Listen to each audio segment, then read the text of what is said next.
मध्य प्रदेश के वित्तीय वर्ष 2026-27 के आम बजट को लेकर सियासत तेज हो गई है। वित्त मंत्री जगदीश देवड़ा द्वारा पेश किए गए पेपरलेस बजट में सरकार ने किसानों, महिलाओं, युवाओं और गरीबों के लिए कई बड़े प्रावधान का दावा किया, लेकिन विपक्ष ने इस बजट को लेकर सरकार पर तीखा हमला बोला है। भरोसा, क्वालिटी और वेराइटी सब कुछ एक ही जगह। उपहार जेम्स एंड ज्वेलर्स, शुद्धता ही हमारी गारंटी। सोने के आभूषणों की अनुपम श्रृंखला। कांग्रेस प्रदेश अध्यक्ष जीतू पटवारी ने प्रेस कॉन्फ्रेंस कर बजट को ठग, गुब्बारा और धांधलियों का बजट करार दिया। उन्होंने कहा कि सरकार ने खुद 71,000 करोड़ रुपए के राजकोषीय घाटे की बात मानी है। ऐसे में 70,000 करोड़ से ज्यादा की नई घोषणाओं को कैसे पूरा किया जाएगा, यह स्पष्ट नहीं है। पटवारी का आरोप है कि सरकार लगातार कर्ज ले रही है, लेकिन बजट का पूरा खर्च तक नहीं कर पाती। उन्होंने कहा कि प्रदेश में पेट्रोल, डीजल और एलपीजी की कीमतों से आम जनता की जेब खाली हो रही है, जबकि सरकार बड़े बड़े दावे कर रही है। पटवारी ने तंज कसते हुए कहा कि सदन में कुत्तों की नसबंदी पर चर्चा होती है, लेकिन सरकार को भ्रष्टाचार की नसबंदी करनी चाहिए। कांग्रेस ने यह भी सवाल उठाया कि कृषि वर्ष घोषित करने के बावजूद धान और गेहूं को लेकर स्पष्ट प्रावधान क्यों नहीं दिखते। साथ ही सिंहस्थ जैसे बड़े आयोजनों के नाम पर बजट में पारदर्शिता की कमी का आरोप भी लगाया। वहीं सरकार का दावा है कि यह बजट विकास, समावेशी योजनाओं और सामाजिक सुरक्षा को मजबूत करने वाला है, लेकिन विपक्ष को इसे महज घोषणाओं का दस्तावेज बता रहा है। अब सवाल यह है कि क्या यह बजट प्रदेश की आर्थिक दिशा तय करेगा या फिर सियासी बहस का मुद्दा बनकर रह जाएगा। 4,65,000 करोड़ रुपए का बजट, जिसमें 78,000 करोड़ रुपए का राजकोषीय घाटा। सरकार ये स्पष्ट कैसे करेगी कि 70,000 करोड़ रुपए का प्रोविज़न फिर बाद में कहाँ से होगा, पूरे साल में कहाँ से होगा। एक ही आंकड़ा है। पिछले साल 4,21,000 करोड़ रुपए का लगभग बजट था। 50% बजट खर्च नहीं हुआ, प्रोविज़न नहीं था कर्ज का। फिर भी 72,000 करोड़ रुपया कर्ज हमारी सरकार ने लिया। 213 करोड़ रुपए रोज कर्जा लिया। ये पूरी आकृति बजट की एक तरह से जनता को ठगने वाली लगती है, तो ये ठग बजट है। कल हमारी सरकार ने एक प्रश्न के उत्तर में, हेडलाइन है आज अखबारों की, कुत्तों की नसबंदी पे बहस की। अगर मध्य प्रदेश की अर्थव्यवस्था सुधारनी है तो मोहन यादव जी नरेंद्र मोदी जी से बात करके नसबंदी करो भ्रष्टाचार की। अगर आप भ्रष्टाचार की नसबंदी करोगे तभी जाकर बजट का जो प्रोविज़न आपने जिस विभाग का रखा है वो ज़मीन पे उतरेगा। आपने, मुख्यमंत्री जी ने कहा हमने किसी प्रकार का कर्ज नहीं बढ़ाया है, किसी प्रकार का कर नहीं बढ़ाया है।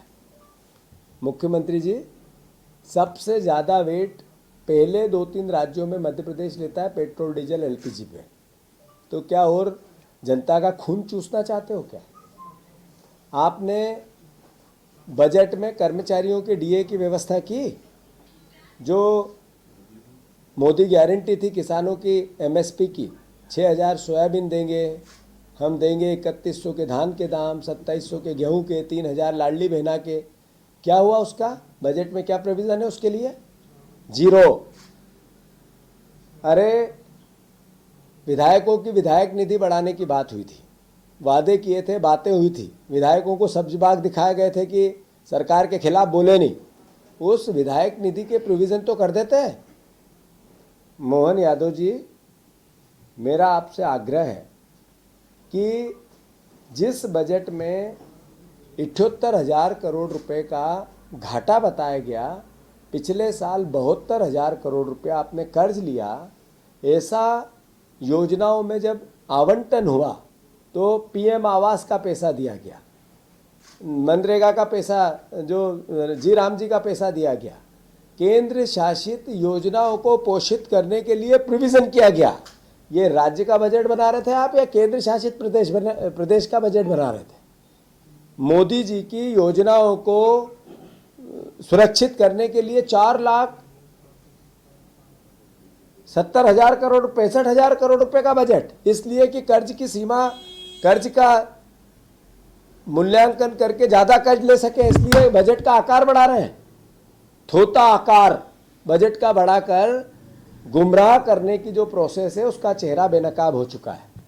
मैं मध्य प्रदेश के साथियों से, मध्य प्रदेश के परिवारजनों से, मध्य प्रदेश की आम जनता से आग्रह करता हूं कि मध्य प्रदेश की आर्थिक स्थिति चरमरा गई है। मोहन यादव में एज ए मुख्यमंत्री सम्मानित है, वो बहुत, उनका हम भी अभिनंदन करते हैं, तालियां भी बजाते हैं उनके लिए, पर इस प्रदेश की अर्थव्यवस्था सुधारने के लिए ये व्यक्ति, ये मुख्यमंत्री कैपेबल नहीं है। इनकी बॉडी लैंग्वेज, सोचने और समझने की क्षमता और इनका काम करने का तरीका और अर्थव्यवस्था का कोई लेना देना नहीं है।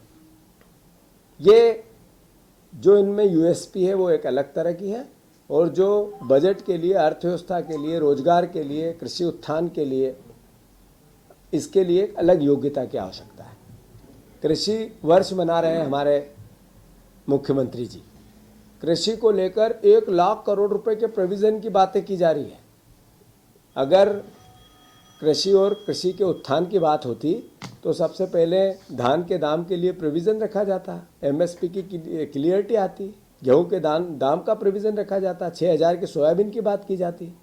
अरे आपकी मोहन यादव की इतनी हिम्मत नहीं हुई कि एक पत्र लिख दे मुख्यमंत्री, प्रधानमंत्री को कि सबसे ज़्यादा सोया स्टेट हमारे मध्य प्रदेश का हिस्सा बनता है, हमारे यहाँ सबसे ज़्यादा कपास होता है, हमारे यहाँ सबसे ज़्यादा मक्का होती है। ट्रेड डील जो हुई है, ये सबसे ज़्यादा इम्पैक्ट और इफेक्ट अगर नेगेटिव आएगा तो मध्य प्रदेश के किसान पे आएगा।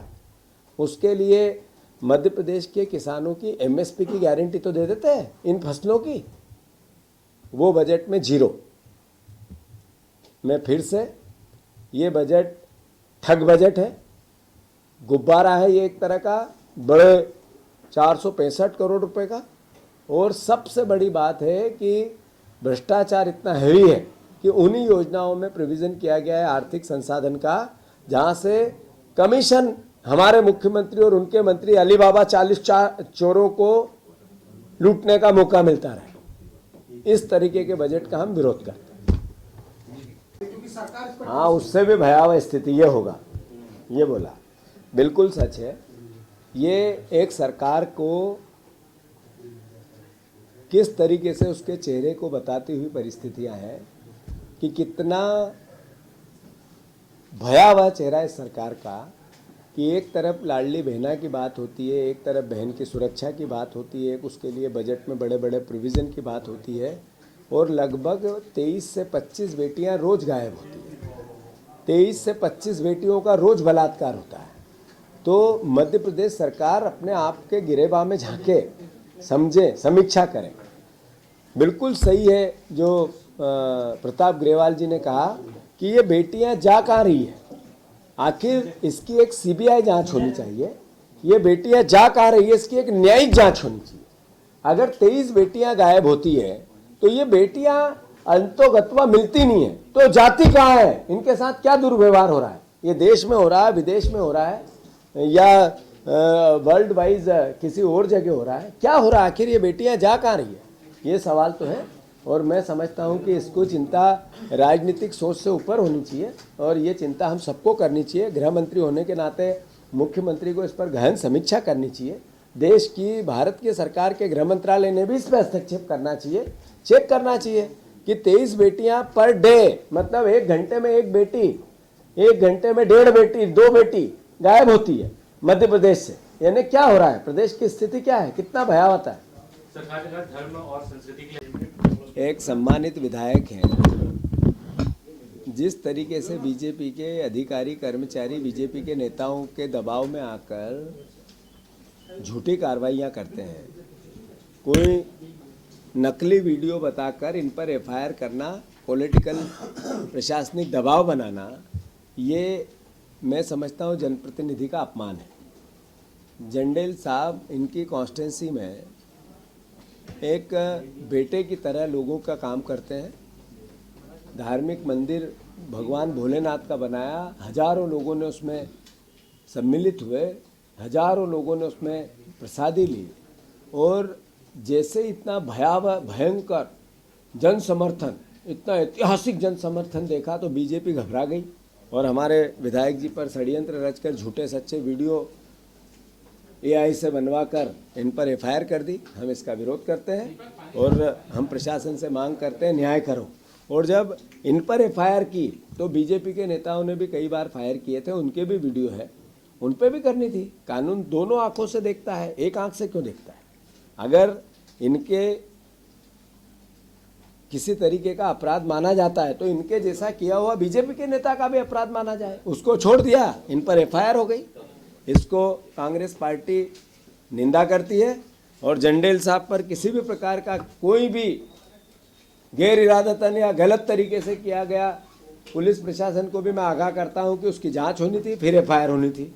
आपने जांच की कि वीडियो फेक था या AI से बना हुआ है या और कोई तरीका है? बिना जांच करे FIR करना ये अन्याय है। मैंने कहा कि ये जो भ्रष्टाचार, लीकेजेस, कमीशन, करप्शन जहाँ जहाँ से होगा वहाँ वहाँ इनके पैसे बढ़े हुए मिले। अब आप देखो कि जितना उज्जैन में PCS का पैसा जाएगा वहाँ पे मुख्यमंत्री जी को पता है कैसे करप्शन करना है, कैसे करप्शन हो सकता है, कैसे करप्शन हो रहा है, किन किन ब्लैक लिस्टेड कंपनियों को काम दिया जा रहा है। ये छुपी हुई बात नहीं है। तो जहाँ भ्रष्टाचार है वहाँ बजट का किसी न किसी प्रकार का प्रोविज़न ज़्यादा है। धन्यवाद।